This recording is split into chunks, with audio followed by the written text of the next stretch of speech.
Let's go ahead and install it on the Mazda 3. This is a 2011 and it's very simple to remove the head unit from here. You just got to pry out the AC vents and then you can take this out and then just swap the cables over. Everything is color coded, so it's super easy to do.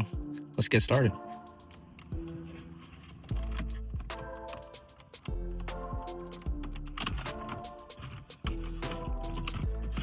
If you have the original head unit like this one, there's going to be 2 screws right here that you just remove and then you can pop it out. But for this, there is no screws, so you can just pull and it'll come off very easily. From here in the back, you just got to remove these 3 cable harnesses and then we could take the screen out and start swapping things over.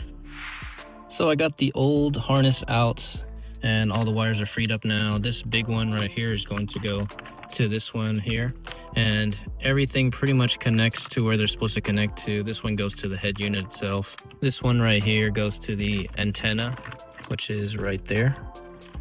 This one connects to the head unit, is for the antenna. Okay, I've gotten everything buttoned up. It's installed. We can turn it on and I can show you all the features that it has. It looks very clean, very slick in my wife's Mazda 3.